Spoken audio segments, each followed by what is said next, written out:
Maya was raising 4 children by the time she was 23. 3 of them called her mommy. One of them, well, one of them was her husband. She collapsed from exhaustion while working, and her emergency contact didn't pick up. He was too busy playing game on his phone. That's when she realized something had to change. But it wasn't always this way. It started with a smile in a high school hallway and a promise of forever. Junior year, 2008. Marcus transferred mid-semester with his vintage leather jacket and that smile that could light up a room. They met in chemistry class, and the chemistry between them was instant. Within weeks, they were inseparable. They passed notes in class, shared earbuds at lunch, stole kisses under the bleachers. Maya's mother didn't approve. She could see it in the way her jaw tightened when Marcus would pick her up, the way she'd watch them from the window with her arms crossed. Her mother would tell her she was too young to be this serious with a boy, that she had her whole life ahead of her, college, a career. She'd beg Maya not to throw it away. But Maya wasn't listening. She was 17 and in love, and nothing else mattered. March of senior year. Maya was late. She sat on that CVS bathroom floor, hands shaking as she held the test tube. 2 minutes felt like 2 hours, and when those two pink lines appeared, her entire world tilted on its axis.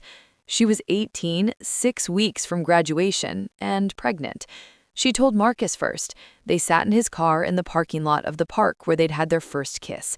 He went pale, then he cried, then he held her hand and told her he wasn't going anywhere, that they'd figure this out together. But telling her mother was different. Maya waited until dinner. Her hands were sweating, her heart was pounding so loud she could barely hear herself speak when she finally told her mother she was pregnant.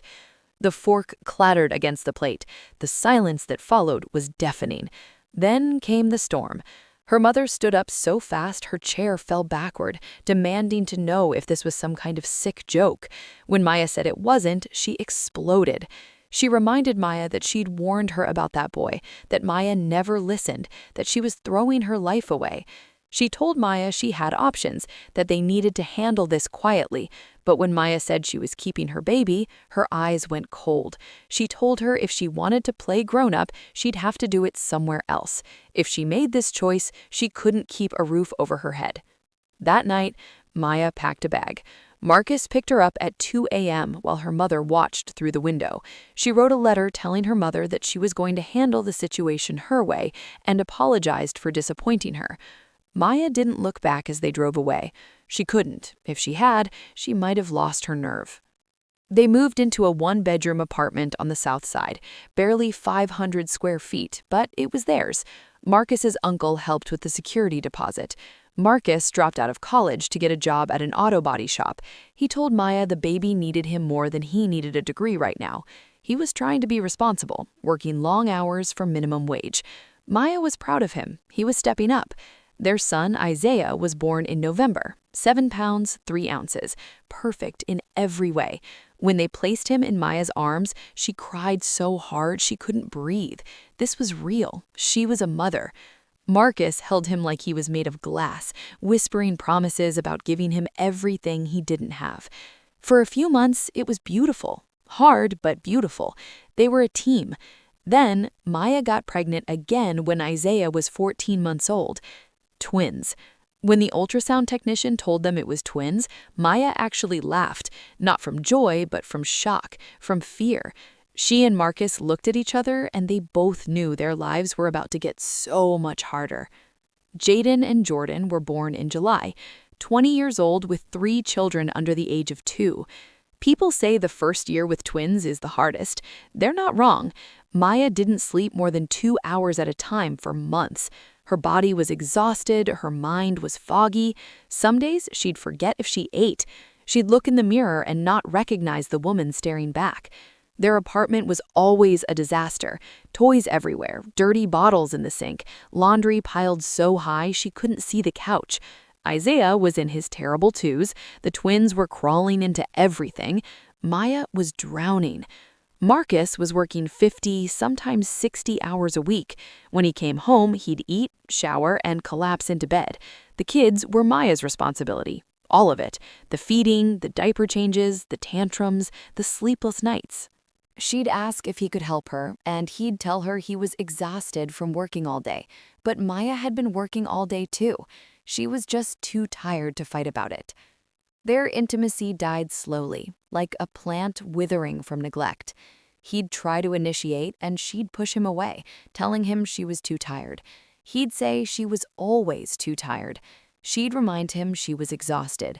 He'd turn over hurt, and she'd lie there feeling guilty and resentful all at once. They weren't Marcus and Maya anymore. They were strangers, raising children they could barely afford. Marcus stopped seeing Maya as his partner. She became the maid, the nanny, the cook. He'd come home and ask what was for dinner, like she'd had time to cook a 5-course meal while wrestling 3 toddlers. He became like another child, leaving messes for her to clean, eating food and leaving his plate on the coffee table, sitting on his phone while chaos erupted around him, laughing at videos while the kids destroyed the house. Maya would ask him to help with the laundry, and he'd say in a minute, but that minute never came. Their 4th anniversary. Maya had completely forgotten about it. Between bottles and diapers and keeping 3 kids alive, dates didn't matter anymore. But Marcus remembered. He came home that evening with flowers, cheap grocery store carnations, but flowers nonetheless. And he had that look in his eyes, the same look from high school when he'd wait by her locker. He pulled her into his arms and wished her a happy anniversary. Maya burst into tears. Not pretty tears, but ugly, shoulder-shaking sobs. She'd been so angry at him, so resentful, that she'd forgotten this part of him existed, the part that loved her, that remembered. She apologized for everything, and he said he was sorry too, that he knew he needed to do better. That night, Maya's mother came to watch the kids. They went to the same pizza place from their first date. They talked, really talked, for the first time in months. They laughed. They remembered why they fell in love. When they got home, they made love. Not the tired, obligatory kind they'd stopped having, but real, passionate, reconnecting love. For one night, they were them again. Marcus told Maya he loved her and promised to do better. She believed him. 3 weeks later, Maya took another pregnancy test. Positive. She sat on the bathroom floor and screamed. Actually screamed. She scared Isaiah so badly he started crying, which woke up the twins who started crying, and suddenly everyone was crying, including Maya. No, this couldn't be happening. Not again. She couldn't do this again. When Marcus came home, Maya shoved the test at him without saying a word. He looked at it, then looked at her, and then he broke. He told her they couldn't do this, that this wasn't possible. Maya screamed back, asking if he thought she didn't know that. He sank to the floor with his head in his hands, repeating that he couldn't do this, that they couldn't do this. For the first time in Maya's life, Maya thought about terminating the pregnancy, really thought about it. She made an appointment, filled out the paperwork, sat in the waiting room, but she couldn't do it. Call it faith, call it fear, call it whatever you want. She just couldn't do it. Maya went to the hospital for her first ultrasound alone. Marcus was at work. The technician moved the wand over her belly, squinting at the screen. She smiled and congratulated Maya, then told her she was having twins. Maya laughed, hysterical, broken laughter. Of course it was twins. 5 children. Maya was going to have 5 children before she turned 23. She walked out of that hospital in a daze. She sat in her car for an hour, just staring at nothing. She called her mother's number 3 times, but hung up before she could answer. Maya was hanging by a thread, and that thread was fraying fast. The pregnancy was brutal. Maya was sick constantly. The boys were wild, running and screaming and breaking things. Marcus was a ghost, physically present but emotionally absent. He became like another child. He'd leave messes for Maya to clean, eat food and leave his plate wherever he sat, scroll on his phone while the kids destroyed everything around him. Maya started a small salon business from home, braiding hair in their cramped living room while pregnant and watching 3 toddlers. She needed the money.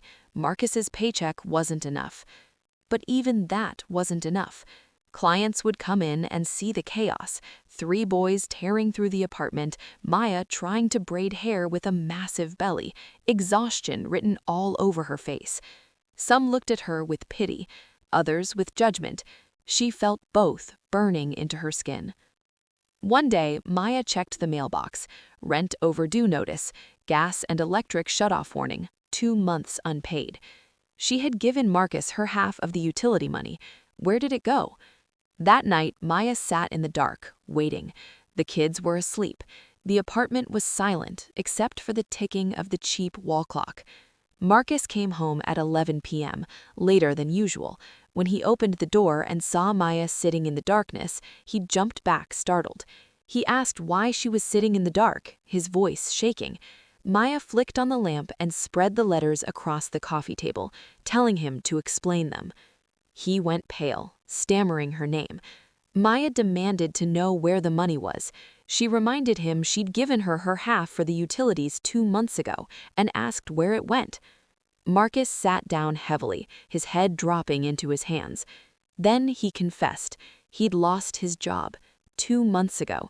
He'd been laid off and didn't know how to tell her. Maya couldn't breathe. She asked him to repeat what he'd just said, certain she'd misheard. He repeated it again. He'd lost his job 2 months ago.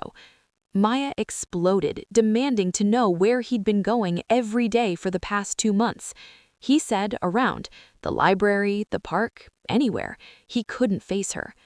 Maya screamed that he'd been lying to her for 2 months while she was pregnant, raising her kids, working from home, that he'd been lying this entire time.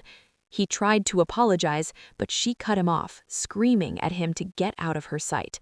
He left. Maya didn't know where he went. She didn't care.